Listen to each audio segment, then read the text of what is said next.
Welcome dear rockets, कैसे हैं आप सभी। आज हम देखने वाले हैं डार्क प्लेनेट। मूवी की शुरुआत में एक नरेटिंग वॉइस हमें बताती है कि यह समय 2157 का है, जहां इंसानों ने पृथ्वी को पूरी तरह से संभाल लिया है। सारी लड़ाई खत्म हो चुकी है, ऐसी ऐसी दवा बन चुकी है जिसकी एक गोली से दुनिया की हर बीमारी को खत्म किया जाए। और अब जब इंसानों ने पृथ्वी को संभाल लिया है तो उन्होंने एक कदम आगे बढ़ने का सोचा, ताकि पृथ्वी जैसा एक और प्लेनेट ढूंढ पाए और वहां एक्स्ट्रा टेरेस्ट्रियल लाइफ मौजूद है उसके बारे में जान पाए। तो अब हम मैक्स नाम के एक लड़के को देखते हैं जो अपने स्पेसशिप को लेकर ऐसे ही किसी प्लेनेट की तलाश में निकला होता है। लेकिन जैसे वो डीप स्पेस में आता है, एक एस्ट्रॉयड उसकी स्पेसशिप से टकरा जाता है, जिसकी वजह से मैक्स को अपनी जान बचाने के लिए सबसे नजदीकी प्लेनेट पर लैंड करना पड़ता है। अब उस प्लेनेट पर आने के बाद मैक्स जैसे अपने स्पेसशिप से बाहर आता है, वो स्पेसशिप धमाके का शिकार होकर बर्बाद हो जाता है, जिस वजह से मैक्स का पृथ्वी से संपर्क बिल्कुल टूट जाता है। ना ही वो यहाँ से पृथ्वी जा सकता है और ना ही संपर्क करके किसी की मदद को बुला सकता है। बेचारा ये सोचकर तो एकदम परेशान हो जाता है कि अब मैं करूं क्या, ये तो बिल्कुल नई जगह है। लेकिन थोड़ी देर खुद को संभालने के बाद वो तय करता है कि उसे इस प्लेनेट को एक्सप्लोर करना चाहिए, ताकि किसी तरह का कम्युनिकेशन सिस्टम उसको मिल जाए। उसके जरिए वो यहाँ पर पृथ्वी से मदद बुला पाएगा। साथ ही इस प्लेनेट की एक अच्छी बात ये होती है कि ये बिल्कुल पृथ्वी के वातावरण जैसा होता है, जिससे मैक्स को सांस लेने में कोई दिक्कत नहीं होती। अब मैक्स जैसे ही आगे बढ़ता है तो वहां पर जैफ नाम का एक सोल्जर आता है जो इसी प्लेनेट पर रहता है।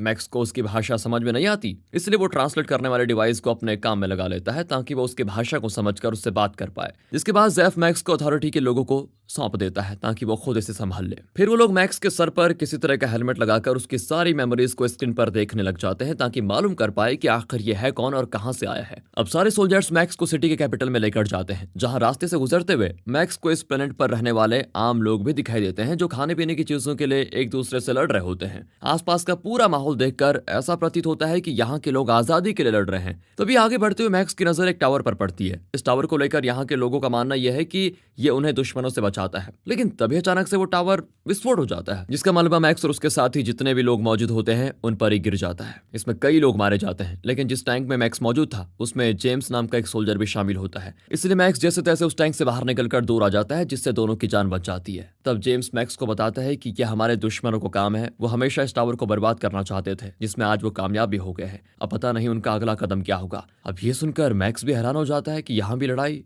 ये कहीं भी खत्म नहीं होती। मतलब दूसरी तरफ स्पेशल रिसर्च डिपार्टमेंट का हेड, जिसका नाम नॉमेड है, वो अपने एक साथी फ्रैंक से कहता है कि मैक्स जहां भी है उसे तुरंत ढूंढकर मेरे पास लेकर आओ, मुझे शक है कि वो जासूस हो सकता है। इस पर फिर फ्रैंक मान जाता है और वहां से मैक्स को ढूंढने के लिए निकल पड़ता है। तो वहीं हम डेविड नाम के एक आदमी को भी देखते हैं, वो भी अपने साथी से मैक्स के बारे में जितना हो सके उतनी जानकारी निकालने के लिए कहता है। इधर फ्रैंक जैसे मैक्स को नॉमेड के पास लेकर जा रहा होता है, तभी उसको सीजर अटैक आता है और इसकी वजह से उसकी गाड़ी दुर्घटनाग्रस्त हो जाती है। फिर इस घटना के बाद वहां लोगों की भीड़ जमा हो जाती है और इस मौके का फायदा उठाकर मैक्स वहां से तुरंत भाग निकलता है और पूरी सिटी को एक्सप्लोर करना शुरू कर देता है। वहां से मैक्स एक क्लब में जाता है, जहां उसकी मुलाकात राडा नाम की एक लड़की से होती है, जो कि असल में जेम्स की बहन है। वो दोनों आपस में बात करने लग जाते हैं, जहां मैक्स उसे अपने बारे में बताता है। लेकिन तब उसकी बहस वहीं पर बैठे दूसरे आदमी से हो जाती है। वो आदमी अभी तो मैक्स को कुछ नहीं करता, लेकिन जब मैक्स राडा के साथ क्लब से बाहर आता है तो वहां वो अपने गुंडों को लेकर आ जाता है, जो मैक्स को मारने के इरादे से वहां पर आए थे। लेकिन मैक्स बड़ी आराम से उन सभी को मार गिराता है, जिसकी बहादुरी देखकर राडा उसे अपने घर लेकर आ जाती है और तब वहां पर जेम्स भी आ जाता है। अब मैक्स उनसे इस प्लेनेट के बारे में पूछता है, जिस पर वो दोनों बताते हैं कि हमें इस प्लेनेट के अलावा दूसरे किसी भी जगह की जानकारी निकालना अलाउड नहीं है, और जिस सिटी में हम रहते हैं उस अथॉरिटी चलाती है, जिसका लीडर टॉम नाम का एक आदमी है। उसी ने हम सबकी प्रोटेक्शन के लिए पूरी सिटी में टावर लगाया है। लेकिन बाकी सिटी की अथॉरिटीज चाहती हैं कि सारी सिटी एक साथ होकर काम करे, लेकिन हमारी सिटी ऐसा नहीं चाहती। इसलिए बाकी सिटी जितनी भी है वो हमारी दुश्मन बन चुकी है, जो हम पर हमला करती रहती है और हमें पूरी तरह से बर्बाद करना चाहती है। ये जानकर मैक्स हैरान हो जाता है, जिसके बाद जेम्स मैक्स को भी सोल्जर की ट्रेनिंग देना शुरू कर देता है, ताकि वो भी दुश्मनों से खुद को प्रोटेक्ट कर पाए। साथ ही राडा और मैक्स धीरे धीरे एक दूसरे को पसंद करने लग जाते हैं। अब कैप्टन के कहने पर मैक्स और जेम्स के साथ बाकी कुछ सोल्जर्स एक मिशन पर जाते हैं। उस मिशन के अनुसार उन्हें कुछ रेबल्स को पकड़ना होता है, जिन पर अथॉरिटी को शक है कि शायद उन्होंने टावर को विस्फोट करने में दुश्मनों का साथ दिया हो। अब मैक्स जब उन रेबल्स के पास जाता है तो उसे वो सारे बिल्कुल नॉर्मल इंसान दिखाई देते हैं, जिन्हें बस अपने परिवार के साथ शांति से रहना पसंद है। तो आखिर ये लोग रेबल कैसे हो सकते हैं, ये उसके दिमाग में आ रहा होता है। लेकिन तब भी उन्हें पकड़कर अथॉरिटी के पास सौंप दिया जाता है, जहां उन्हें बहुत बुरे तरीके से मारकर ये पूछा जाता है कि क्या तुमने उस टावर को उड़ाने में दुश्मन की मदद की थी। जिस पर वो सारे लोग इतनी तकलीफ सहने के बाद भी इस बात को मानने से इनकार कर देते हैं कि उन्होंने टावर को गिराया है। अब मैक्स जेम्स से कहता है कि मुझे नहीं लगता कि रेबल्स बुरे हैं, वो आम इंसान ही तो हैं, जिन पर हम जबरदस्ती अत्याचार कर रहे हैं। इसलिए अब मैं उन्हें अथॉरिटीज के लोगों से बचा कर ही रहूंगा, कुछ भी हो जाए।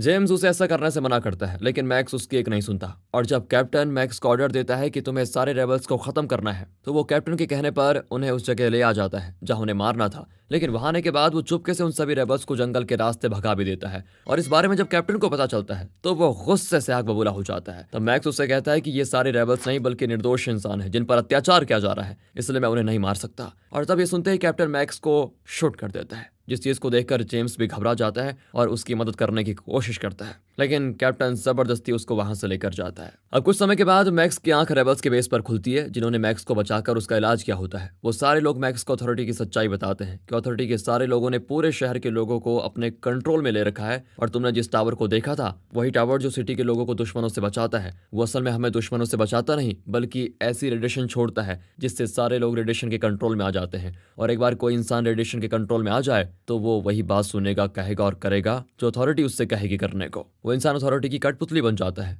लेकिन हाँ, कुछ ऐसे लोग भी मौजूद हैं जिन पर रेडिएशन का कोई असर नहीं होता और जब भी रेडिएशन की वेव उस इंसान के साथ से गुजरती है उसे सिर्फ सीजर अटैक आ जाता है। और इसी अटैक की वजह से अथॉरिटी को मालूम पड़ जाता है कि इन लोगों पर रेडिएशन का असर नहीं हो रहा, इसलिए वो ऐसे लोगों को रेबल बताकर उन्हें मारने का ऑर्डर दे देते हैं ताकि सारे रेबल मिलकर अथॉरिटी के खिलाफ ना हो जाएं। और लगता है तुम्हारे अंदर भी वही खास बात है, तभी तुम्हारे ऊपर रेडिएशन का असर नहीं हो रहा। अब ये सुनकर मैक्स और हैरान हो जाता है और ये तय करता है कि उसे किसी भी तरह अथॉरिटी की सच्चाई लोगों तक लानी ही होगी। मैक्स सभी से कहता है कि सुनो मेरी बात, हमें इस सारे टावर को उड़ा देना चाहिए ताकि सभी अथॉरिटी की कंट्रोल से बाहर हो जाएं। इस पर ये सारे मान जाते हैं। तब मैक्स उनकी टीम को लीड करते हुए एक टावर के पास जाता है। जाने के बाद वो सारे सोल्जर्स को मारना शुरू कर देते हैं, इसलिए सोल्जर्स भी उन पर हमला कर देते हैं जिसमें कई सारे मैक्स के साथ ही मारे जाते हैं। लेकिन तब भी मैक्स उस टावर में बॉम्ब लगाकर उसे उड़ाने में कामयाब हो जाता है, लेकिन उसके कई साथी मारे भी जा चुके होते हैं तो उसे इस बात का बहुत दुख भी होता है। अब मैक्स वहां से जेम के पास आता है जिसे देखकर वह हैरान भी होता है और खुश भी। फिर मैक्स उसे टावर की सच्चाई बताता है,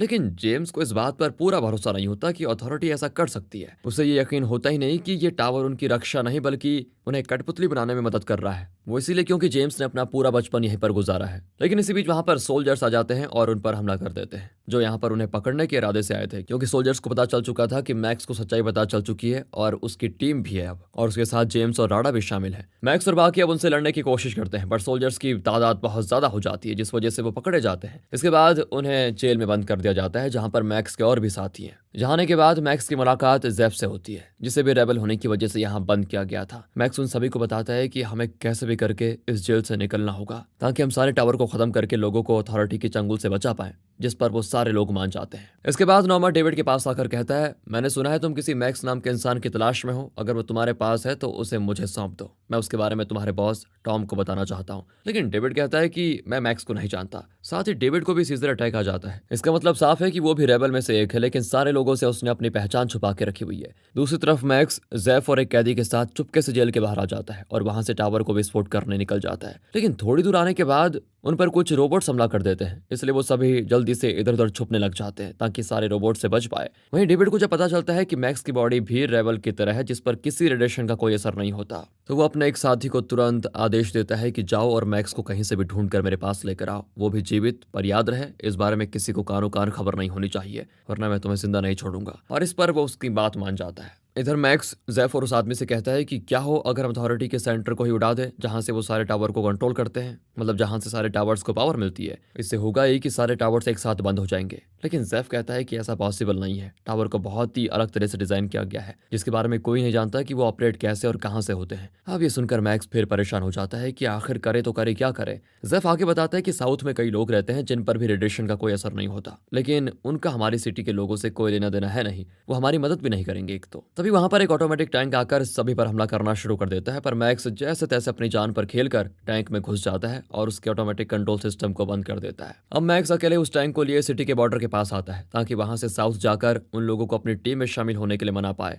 पर बॉर्डर पार आने के बाद सोल्जर्स मैक्स को रोक लेते हैं। उन्हीं में मैक्स को जेम्स दिखाई देता है, इसीलिए वो उसे अपने टैंक में डालकर सारे बैरिकेड्स तोड़कर बॉर्डर के बाहर आ जाता है, जहां रास्ते में वो फिर से जेम्स को ये यकीन दिलाने की कोशिश करता है कि सच में अथॉरिटी रेडिएशन से सभी लोगों को कंट्रोल में कर रही है। तब जाकर जेम्स को इस बात पर यकीन होता है क्योंकि बॉर्डर क्रॉस करने के बाद उस पर रेडिएशन का असर कम हो गया था, जिसकी वजह से वो एकदम गुस्सा हो जाता है कि आज तक हमारे साथ धोखा हुआ है, और वो भी ठान लेता है कि अब मैं अथॉरिटी को छोड़ूंगा नहीं। इस पर मैक्स उसे अपने प्लान के बारे में बताता है कि हम साउथ जा रहे हैं, वहां के लोगों से मदद मांगेंगे ताकि सारे टावर्स को खत्म कर पाए, जिस पर जेम्स भी उसकी इस चीज में मदद करने के लिए तैयार हो जाता है। और इसी सीन के साथ ये मूवी यहाँ पर खत्म हो जाती है। लगता है इसके आगे की कहानी दूसरे पार्ट में आएगी, जल्दी आएगी। दोस्तों मिलते हैं अगली बेहतरीन मूवीज के साथ। अगर आपको ये वीडियो अच्छी लगी हो तो लाइक कीजिए, चैनल को सब्सक्राइब, ध्यान रखेगा अपना, and finally thanks for watching.